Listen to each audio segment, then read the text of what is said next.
এক চোখা মানুষরা বলছে বিশ্ব এগিয়ে যাচ্ছে, আর কলবের মধ্যে আল্লাহ নূরওয়ালা মানুষরা বলছে বিশ্ব এগিয়ে যাচ্ছে বাট কিয়ামতের দিকে। কি বুঝছেন? বিশ্ব এগিয়ে যাচ্ছে ঠিকই, বাট কিয়ামতের দিকে, তার শেষ সময়ের দিকে এগিয়ে যাচ্ছে আস্তে আস্তে, এবং এখন খুব দ্রুত এগিয়ে যাচ্ছে। এখন সময় আরো দ্রুত যাচ্ছে। একটা বছর চলে যাচ্ছে একটা মাসের মতো, একটা মাস চলে যাচ্ছে একটা সপ্তাহের মতো, একটা সপ্তাহ যাচ্ছে একটা দিনের মতো, একটা দিন যাচ্ছে একটা ঘন্টার মতো। যারা আল্লাহর নূর এবং বসিরা প্রাপ্ত মানুষ তারা বুঝতে পারে। এই যে রমজান চলে আসলো, কয়দিন আগে রমজান শেষ করে আসলেন, এই যে রমজান চলে আসলো। এই যে কয়দিন আগে জুমার নামাজ পড়লেন, দেখবেন আবার জুমা চলে আসবে। সময় দ্রুত চলে যাচ্ছে। কিসের আলামত? কিয়ামতের আলামত। কত আলামত আছে আপনাকে বলে শেষ করতে পারবো না। মহিলাদের সংখ্যা বাড়ছে, পুরুষদের সংখ্যা কমছে। এমন মহিলাদেরকে রাস্তায় দেখবেন যারা পোশাক পরেও নগ্ন হয়ে ঘুরছে। এদের সম্পর্কে নবীজি বলেছেন, শেষ জামানায় এক শ্রেণীর মেয়ে আসবে যাদেরকে আমি দেখি নাই, মানে 1400 বছর আগে এরা ছিল না। তাদের খাসলত কি? তারা কাপড় পরবে, নিসাউন কাসিয়া আরিয়া, কাপড় পরবে কিন্তু নগ্ন থাকবে। আপনি 200-300 বছর আগে এই মহিলাদেরকে দেখতে পারতেন না। লাস্ট 200-300 বছর আপনি দেখতে পারবেন, যখন থেকে পশ্চিমা বিশ্ব এই ওয়ার্ল্ডের দায়িত্ব নিয়েছে তখন থেকে। এটাকে ফেমিনিস্ট রেভলিউশন বলে। এবং নগ্নতা, বেহায়াপন, অশ্লীলতা, এমন পোশাক পরবো যে পোশাক পুরুষদের পোশাক, এটা কিয়ামতের আলামত। নবীজি বলেছিলেন যে গরিব মানুষরা, দরিদ্র মানুষ, স্যান্ডেল পরার টাকা নাই, গায়ে জামা পরার টাকা নাই, উঁচু উঁচু অট্টালিকা নির্মাণের প্রতিযোগিতা করবে। এটা আখিরুজ জামান বা শেষ জামানের আলামত। দেখে নেন বিগত 200-300 বছর এগুলো ছিল কিনা। বিশাল বিশাল সাইন এগুলো প্রকাশ পাচ্ছে ডে বাই ডে। মানুষ সুদ খাবে, একজন ব্যক্তি সুদ থেকে দূরে থাকতে চাইবে, তার গায়েও সুদের ছিটাফোঁটা গিয়ে লাগবে। এটা সেই যুগ। আপনি পারবেন না বাঁচতে সুদ থেকে। দাড়ি টুপি নিয়েও খেতে হচ্ছে, কিচ্ছু করার নাই, কারণ সব সিস্টেমই সুদ ভিত্তিক। হয় খাচ্ছেন, না হলে দিচ্ছেন, না হলে সাক্ষী থাকছেন, না হলে লিখে রাখছেন, কিছু না কিছু করছেন। মানুষ মাদক খাবে, মাদককে হালাল মনে করে খাবে। মানুষ জেনা করবে, জেনাকে হালাল মনে করবে, হারাম মনে করবে না। মানুষ হত্যা করবে, যাকে হত্যা করবে সে জানবে না কেন হত্যা করছে, আর যে মারা যাবে সেও বুঝবে না কি জন্য আমাকে মারলো।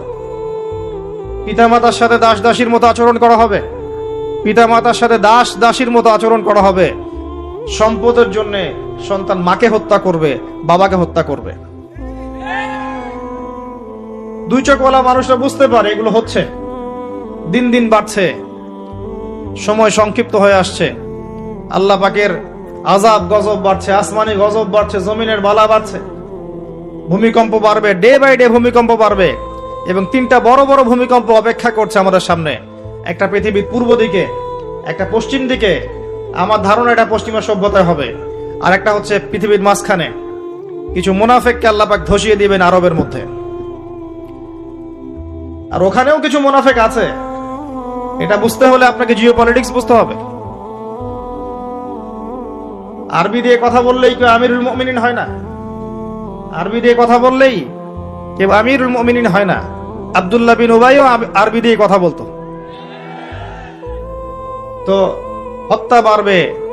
একটা বড় জিনিস যেটা শেষ জামানায় হবে, এটা আগে হয়নি। এটা বিগত 100 বছর থেকে আমরা দেখছি। এই বিশ্বের বুকে ইহুদি এবং খ্রিস্টানদের মধ্যে একটা বন্ধুত্বের অ্যালায়েন্স হয়েছে। এটাকে আমরা জায়নিস্ট মুভমেন্ট বলি। এই মুভমেন্টটা বিগত 100-200 বছর আগে ছিল না, কিন্তু এটা শেষ জামানায় হবে এমনটা এসেছে। কোরআনেও আছে, ইয়া আইয়ুহাল্লাযীনা আমানু লা তাত্তাখিযুল ইয়াহুদা ওয়ান নাসারা আউলিয়া, তোমরা ওই সব ইহুদি এবং খ্রিস্টানদেরকে বন্ধুরূপে গ্রহণ করো না। কোন সব? সবাইকে না। কোন সব? বা'দুহুম আউলিয়াউ বা'দ, যারা একে অপরের বন্ধু, যারা একে অপরের বন্ধু। বিশ্বের ইতিহাস ঘাটলে দেখবেন, হিস্ট্রির ছাত্র আমি, ইতিহাস ঘাটলে দেখবেন ইহুদি এবং খ্রিস্টানরা একে অপরের সাথে মারামারি করেছে শতাব্দীর পর শতাব্দী। এমনকি ঈসা আলাইহিস সালামকে ইহুদিরাই হত্যা করতে চেয়েছিল, কিন্তু আল্লাহ পাক উঠিয়ে নিয়েছেন, ওয়া মা কাতালুহু ওয়া মা সালাবুহু। কিন্তু এখন দেখবেন ওরা বন্ধু। এখন দেখবেন ইসরায়েলের বন্ধু পশ্চিমারা। আশ্চর্য একটা বিষয়।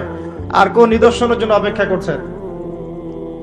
এগুলো আস্তে আস্তে ডে বাই ডে বাড়তে থাকবে। হারাজ বাড়বে, হারাজ মানে হত্যাকাণ্ড, প্রচুর হত্যাকাণ্ড হবে। প্রথম বিশ্বযুদ্ধে মানুষ মরেছে প্রায় 3 থেকে 4 কোটি, দ্বিতীয়টাতে মানুষ মরেছে 7 থেকে 8 কোটি। সামনে যেটা হবে এখানে দেখবেন পৃথিবীর 3 ভাগের 1 ভাগই শেষ ইনশাআল্লাহু আজ্জা ওয়া জাল।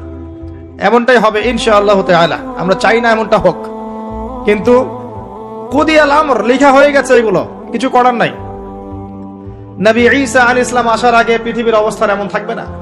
পৃথিবী সংকীর্ণ হয়ে আসবে, জনসংখ্যা কমবে, প্রচুর মানুষ মহামারীতে মারা যাবে। আর মহামারীর সময় চলে যাওয়ার পরে কি আসবে সেটাও হাদিসের মধ্যে আছে, ওয়া বা'দাহু সালাওয়াতি জালাজিল, এরপরে আসবে ভূমিকম্পের বছরগুলো। মহামারীর সময়গুলো যখন চলে যাবে এরপরে আসবে ভূমিকম্পের বছরগুলো। আলেম ওলামা আছে, ওনাদের কাছে অনুবাদ করে নিয়েন। সানাওয়াত, সানার বহু বচন, একটা বছর না, অনেক বছর। জালজালার বহু বচন, জালাজিল, অনেক ভূমিকম্প হবে। আর প্রত্যেক ভূমিকম্পে পৃথিবীর সময় কিন্তু সংক্ষিপ্ত হয়ে আসে। এটা আপনারা যারা সায়েন্স জানেন তারা বুঝবেন। যাই হোক, এই অবস্থার প্রেক্ষাপটে ইসলাম ছাড়া আত্মসমর্পণের কোনো জায়গা নাই, আর ইসলাম ছাড়া সমাধানও কেউ দিতে পারবে না। এই জন্য নিরপেক্ষভাবে আল্লাহর কাছে যেহেতু ফিরে যেতেই হবে, আমাদের উচিত ইসলামকে আগে ভালো করে জানা এবং বোঝা, হটকারী না হওয়া। আগে জানা এবং বোঝা যে ইসলামের প্রতিটা বিষয়ের সলিউশন আছে কি নাই। যদি আপনি দেখেন নিরপেক্ষভাবে হ্যাঁ আছে, তাহলে আর দেরি করবেন না, ইস্তেগফার করে আল্লাহর কাছে আত্মসমর্পণ করেন। আল্লাহ পাক আপনার বিগত জীবনের যত গুনাহ খাতা আছে সমস্ত গুনাহ আল্লাহ মাফ করে দিবেন ইনশাআল্লাহ তাআলা। আল্লাহ পাক তো এমনটা বলেছেন, ইল্লা মান তাবা ওয়া আমানা ওয়া আমিলা আমালান সালিহা ফাউলাইকা ইউবাদদিলুল্লাহু সাইয়্যাতিহিম হাসানাত। যারা তওবা করবে, ঈমান নিয়ে আসবে এবং আমল সালেহ বেশি বেশি করতে থাকবে, আল্লাহ পাক তাদের গুনাহ শুধু মাফ করবেন না, বরং গুনাহগুলোকে নেকি দিয়ে পরিবর্তন করে দিবেন। বলেন সুবহানাল্লাহ। এই জায়গায় গিয়ে আবার পয়েন্টে চলে আস। নবী মুসা আলাইহিস সালাম যখন খুতবা দিচ্ছিলেন তখন তিনি বলে ফেলেছিলেন যে আমি পৃথিবীর সবচেয়ে জ্ঞানী মানুষ, কারণ তার কাছে ওহী আসছিল।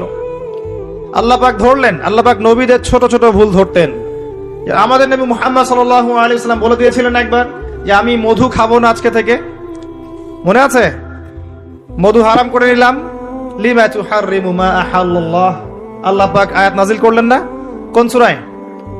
সূরা তাহরিম। ভাই, এভাবে আল কোরআনের আলো ঘরে ঘরে জ্বলবে না।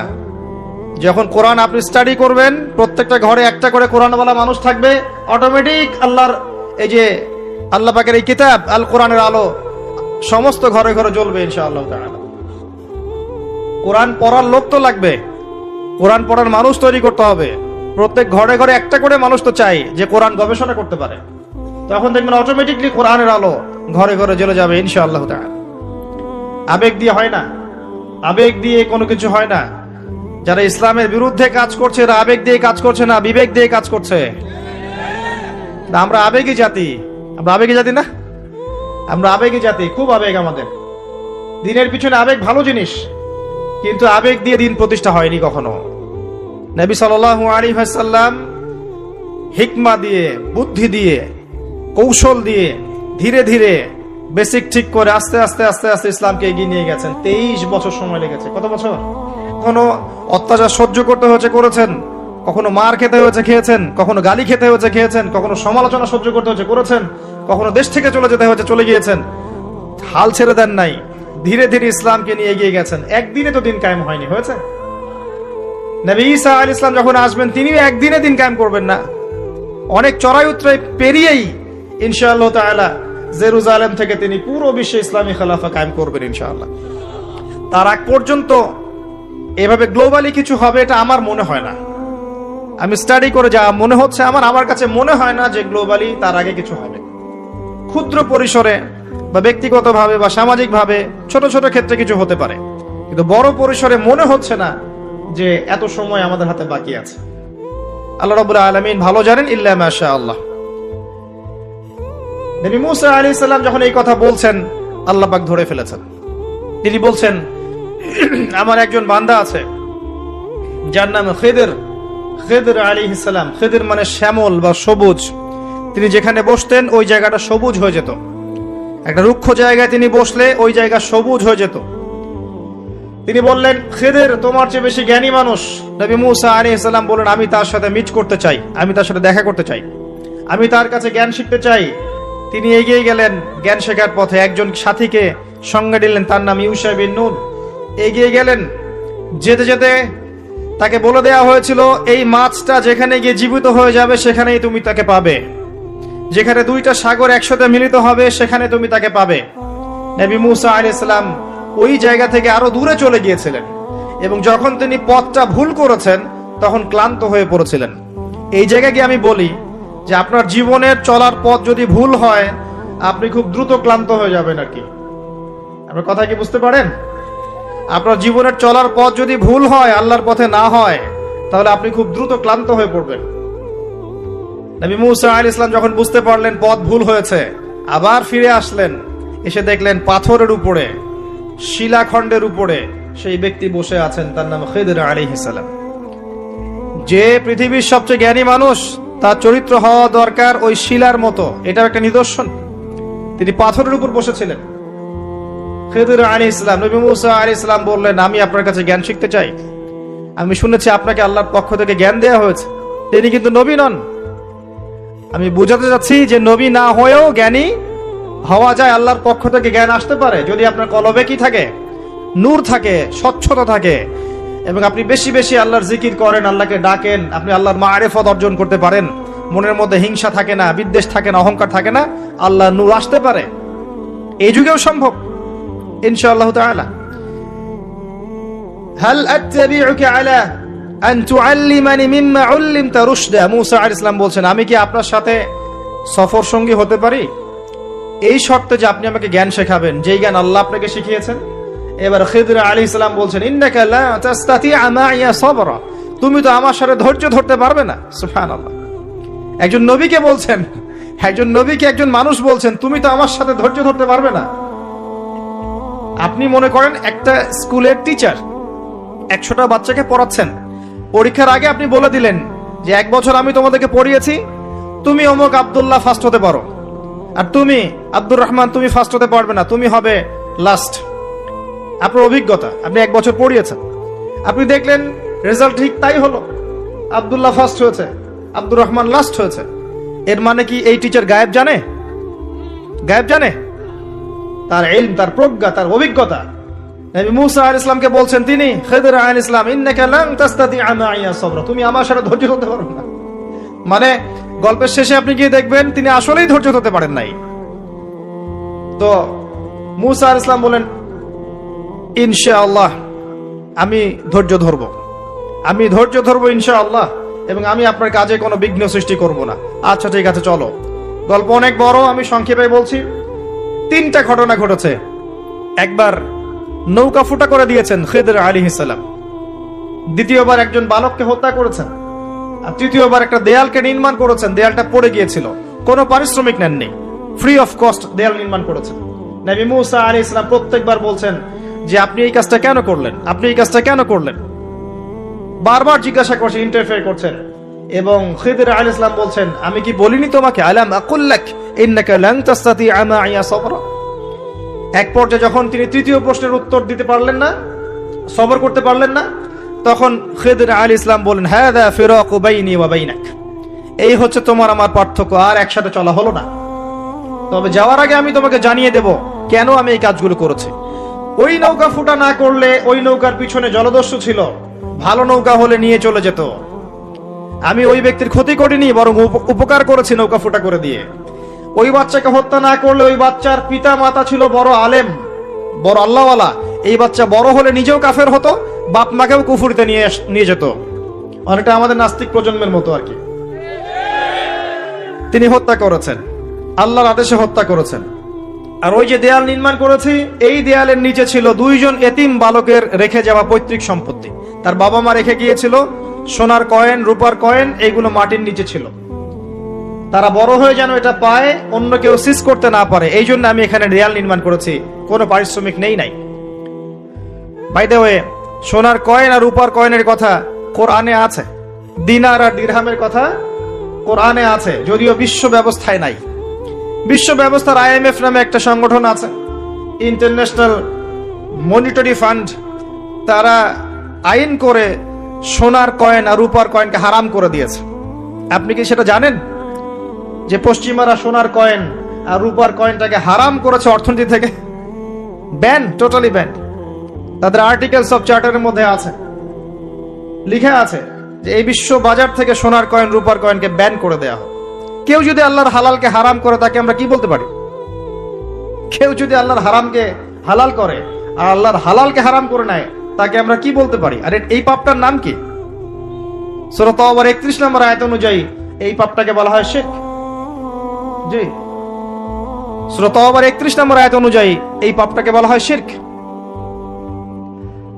কে অধিকার দিল মানুষকে আল্লাহর হালালকে হারাম করার? একটা কয়েনের মধ্যে ইন্ট্রিনসিক ভ্যালু থাকে, অন্তর্নিহিত মান থাকে। এখানে যতটুকু সোনা আছে এতটুকুই আছে, এর ইন্ট্রিনসিক ভ্যালু আছে, অন্তর্নিহিত মান আছে। আজীবনে এই মান কমে যাবে না ইনশাআল্লাহ তাআলা, বরং বাড়বে। আপনার কাছে যা দিয়েছে তারা এটা হারাম করার পরে এটার মান দিন দিন বাড়ে না, বরং দিন দিন কমতে পারে। এতে করে আপনি আপনার শ্রম হারাচ্ছেন, আপনি শ্রম দিয়ে টাকা আর্ন করছেন। সেই কঠোর পরিশ্রমের টাকার মান যখন কমে যায় তখন আপনার শ্রমটাও চলে যায়। কেউ আপনার শ্রমটা চুরি করে খেয়ে ফেলে।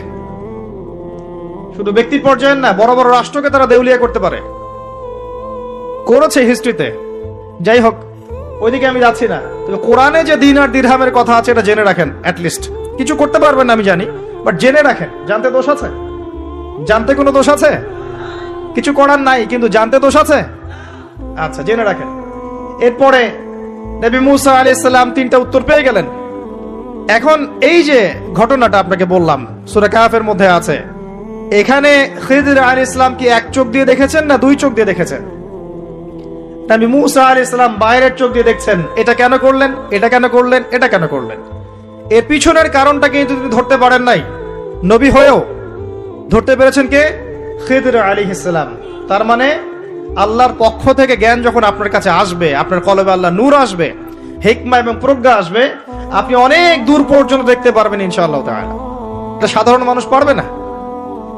আল্লাহ পাক এমন আরেকজন ব্যক্তির কথা বলেছেন, এই যে যেটা আমি তেলাওয়াত করেছিলাম, ওয়াইজ ক্বালা ওয়ালাকাদ আতাইনা লুকমানাল হিকমা আন ইশকুরু লিল্লাহ। আমি লোকমানকেও হিকমা দিয়েছিলাম। সুবহানাল্লাহ। লোকমান আলাইহিস সালাম হয়তো নবী ছিলেন না, আল্লাহ বলছেন আমি লোকমান হিকিমকে আমি হিকমা দিয়েছি, প্রজ্ঞা দিয়েছি। 3 জন ব্যক্তির জন্য জান্নাতের একটা সুসংবাদ আছে, জান্নাতে বড় মর্যাদা আছে। 3 জনই হচ্ছেন কালো বর্ণের, আফ্রিকান কন্টিনেন্টের মানুষ, যেটাকে আমরা মনে করি যে কুৎসিত চেহারা। আসলে তো মানুষ কুৎসিত নয়। মানুষ কি কুৎসিত হয়? কালোর মধ্যে সৌন্দর্য আছে না? নর্মাল যে ভাষা ব্যবহার করে সেই ভাষায় বললাম যে 3 জন কালো বর্ণের মানুষের জন্য জান্নাতের সুসংবাদ আছে।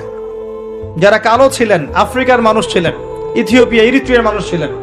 তাদের একজনের নাম হচ্ছে বেলাল আল হাবাশী রাদিয়াল্লাহু আনহু, যাকে উমাইয়া বিন খালাফ মক্কায় শুইয়ে বুকের উপর পাথর চাপা দিয়েছিল না, আর তিনি বলতেন আহাদুন আহাদ। তাকে শুইয়ে দেয়া হয়েছে এবং বলা হচ্ছে বলো লাত এবং উজ্জার নামে কসম করো। কিচ্ছু করতে হবে না, ইসলামকে অস্বীকারও করতে হবে না, খালি লাত এবং উজ্জার নামে কসম করো। সে বলছে আহাদুন আহাদ, যিনি এক তিনি এক, যিনি এক তিনি একক। অত্যাচার করা হচ্ছে, নির্যাতন করা হচ্ছে, তিনি একটা কথাই বলছেন আহাদুন আহাদ, যিনি এক তিনি এক।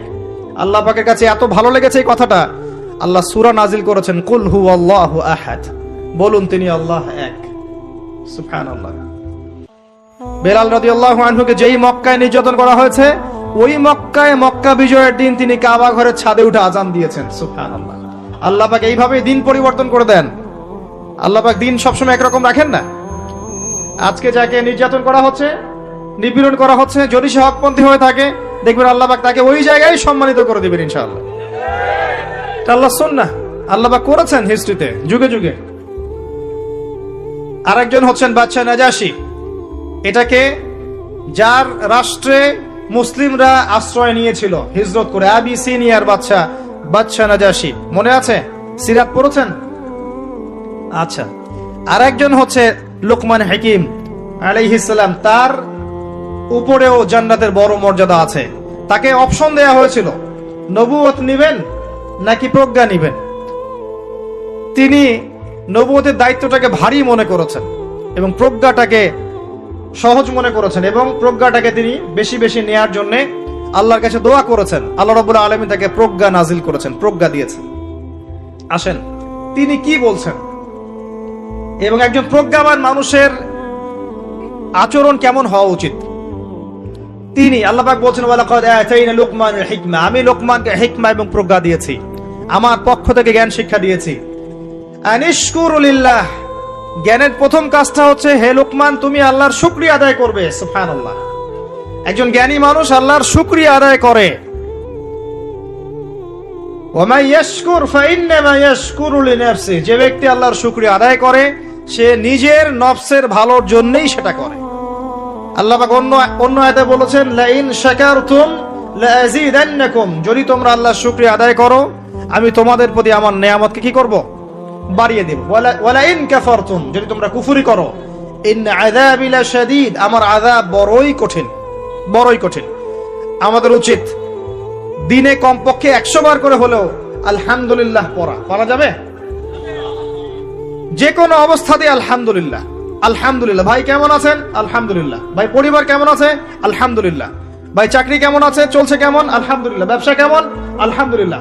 এটা হচ্ছে সেই বান্দা নিদর্শন যার মনের মধ্যে আল্লাহর প্রতি ভক্তি শ্রদ্ধা আছে, যার মনের মধ্যে আল্লাহর নূর আছে।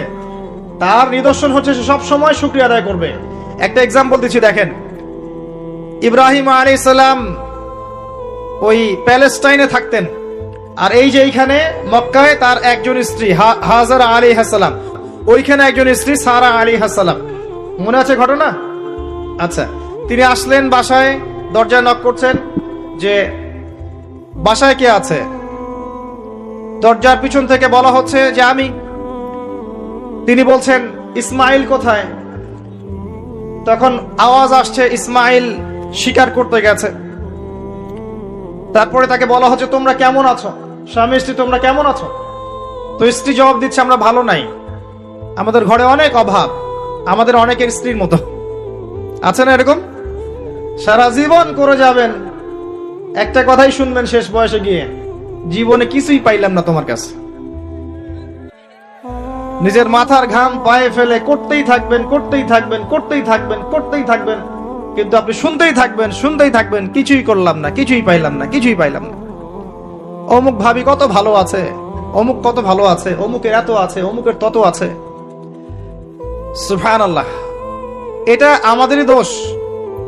কারণ বিয়ে করার সময় যারা দিনদারিতা না দেখে শ্বশুরের সম্পত্তি দেখবেন, সৌন্দর্যকে বেশি প্রাধান্য দিবেন, নিজের হারাম প্রেমকে বেশি প্রাধান্য দিবেন, নিজের ওই বংশ মর্যাদা ইত্যাদি ইত্যাদিকে বেশি প্রাধান্য দিবেন, তখন তো আফসোস করতেই হবে, কিছু করার নেই।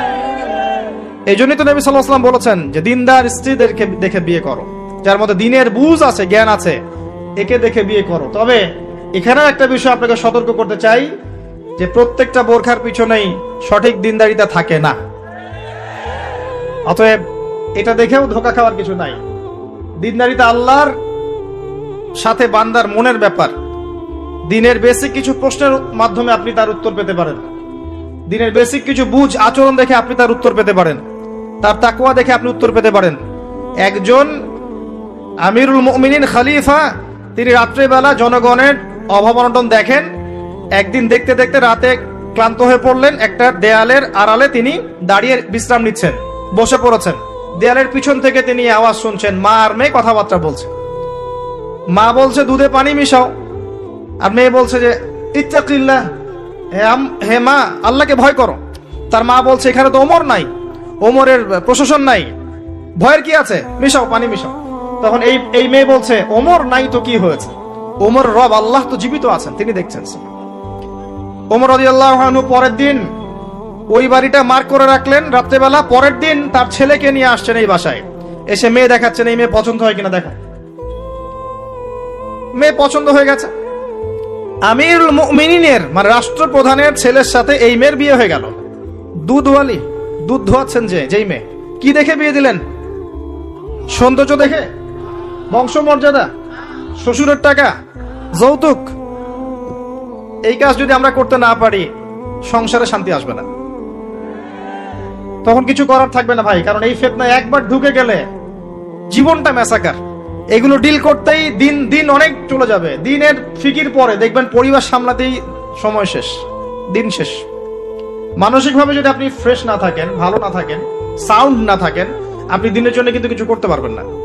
আর পরিবারে যদি নেককার স্ত্রী না থাকে, আপনি মানসিকভাবে ভালো থাকবেন না, ভালো থাকবেন না। এটা প্র্যাকটিক্যাল কথা। তো ওই যে স্ত্রী বলছে আমরা ভালো নাই, ইসমাইল স্বীকার করতে গেছে আমরা ভালো নাই, একবেলা খাই একবেলা খেতে পারি না, ভালো নাই। ইব্রাহিম আলাইহিস সালাম বলছেন ঠিক আছে, ইসমাইল বাসায় আসলে ওকে বলো যে তার বাবা এসেছিল, আর তাকে বলো যে ঘরের চৌকাঠটা যেন পরিবর্তন করে। কথা কি বুঝতে পারছেন? ইসমাইল আলাইহিস সালাম আসলেন, একজন বৃদ্ধা লোক এসেছিল বাসায়, তোমার বাবা পরিচয় দিয়েছে। কি বলেছে? বলেছে যে ঘরের দরজা যেন পরিবর্তন করি। তখন তিনি বলছেন তুমি কি এমন বলেছিলে যে যার কারণে এই কথাটা বলেছে? তো তিনি বলছেন আমি বলেছি আমরা ভালো নাই, আমরা অভাবে আছি, তুমি শিকারে গেছো ইত্যাদি। তখন তিনি বলছেন তুমি ভুল করেছো, তিনি আমার বাবা ছিলেন, তিনি একজন নবী, তিনি ইনডাইরেক্টলি আমাকে বলেছেন আমি যেন তোমাকে তালাক দেই। এক কথায় তালাক হতে পারে? দিনদারিতা না থাকলে তালাক দেয়া যায়। যদি ধৈর্য ধরতে ধরতে ধরতে ধরতে আপনি অতিষ্ঠ হয়ে যান, দিনের ব্যাপারে আর কম্প্রোমাইজ করতে পারেন না, সেক্ষেত্রে তালাক একটা অপশন আছে। এটা খারাপ নয়, যদিও এটা মন্দের ভালো একটা অপশন, কিন্তু সবর করতে উৎসাহিত করা হয়েছে। সবর করতে করতে করতে করতে যদি ভিতরটা পরিবর্তন না হয়, এরকম আল্লাহর প্রতি অকৃতজ্ঞ মানুষকে নিয়ে আপনি সারা জীবন চলতে পারবেন না। এবং দিনের পথে চলতে গিয়ে যারা প্রতিবন্ধকতা স্বীকার করে, তাদেরকে নিয়ে আপনি আল্লাহর পথে দাওয়াত এবং মুজাহাদাত মেহনত করতে পারবেন না। এই জায়গায় গিয়ে অনেক সময় এক্সট্রিম ডিসিশন নিতে হতে পারে। এটা ইসলাম কিন্তু অপশন রেখেছে আপনার জন্য, আমি উৎসাহিত করছি না, অপশন রেখেছে। এরপরে আবার তিনি আসলেন অনেক বছর পর, এসে আবার নক করলেন যে আসসালামু আলাইকুম। ওয়ালাইকুম সালাম। ইসমাইল কোথায়? স্বীকার করতে গেছে। তোমরা কেমন আছো? আলহামদুলিল্লাহ আমরা অনেক ভালো আছি। ঠিক আছে, ইসমাইল বাসায় আসলে তাকে বলো ঘরের চৌকাঠটা যেন যত্ন করে আদর করে মহব্বত করে রাখে। কথা বুঝতে পারছেন? এবার ইসমাইল আলাইহিস সালাম আসলেন বাসায়, তার স্ত্রী জিজ্ঞাসা করছে, একজন বৃদ্ধা এসেছিলেন, তোমার বাবা পরিচয় দিয়েছেন। কি বলেছে? বলেছে আমি যেন ঘরের চৌকাঠটা তুমি যেন অটুট রাখো, বহাল রাখো। তুমি কি বলেছো? আমি বলেছি আমরা অনেক ভালো আছি। তখন তিনি বলছেন আমার বাবা তোমাকে অনেক পছন্দ করেছেন এবং তোমাকে নিয়ে আমাকে সংসার করতে বলেছেন। এই হলো অবস্থা। শুকরিয়া আদায় যারা করতে পারবে না, তাদেরকে নিয়ে চলা মুশকিল। লুকমান হাকিম, যাকে প্রজ্ঞা দেয়া হয়েছে, তাকেও আল্লাহ পাক আদেশ করছেন তুমি আল্লাহর শুকরিয়া আদায় করো। যে ব্যক্তি আল্লাহর শুকরিয়া আদায় করে, কৃতজ্ঞতা প্রকাশ করে, যে কোনো হালতেই বলতে পারে আল্লাহ আলহামদুলিল্লাহ আমি ভালো আছি। এবং আল্লাহ রাসূল সাল্লাল্লাহু আলাইহি ওয়াসাল্লাম বলেছেন কখনো উঁচু স্তরের লোকদের দিকে তাকাবে না। যার উঁচু বাড়ি আছে, তোমার চেয়ে উঁচু বাড়ি আছে, তোমার চেয়ে বড় গাড়ি আছে, তোমার চেয়ে বেশি টাকা আর্ন করে, ওদের দিকে দেখবে না, ওদের দিকে চোখ দিও না। বরং তোমার চেয়ে নিচে যারা আছে, দরিদ্র যারা, তোমার চেয়ে যারা দরিদ্র, ওদের দিকে তাকাও। তাহলে তুমি আল্লাহর নিয়ামতের শুকরিয়া আদায় করতে পারবে ইনশাআল্লাহ। আমরা যদি হসপিটালে যাই, শুকরিয়া আদায় করতে পারবো না? যে যে হাজার হাজার মানুষ শুয়ে আছে, কারো ক্যান্সার, কারো ডায়াবেটিস, কারো অমুক, কারো তমুক, কারো অ্যাক্সিডেন্ট, কারো এইটা সেইটা, কারো ব্রেন টিউমার, কারো হার্টের সমস্যা, কত সমস্যা। কেউ হাঁটতে পারে না, কেউ বসতে পারে না, কেউ শুইতে পারে না, কেউ শুইলে ঘুমাতে পারে না। আমরা ভালো আছি না? আলহামদুলিল্লাহ, কৃতজ্ঞতা।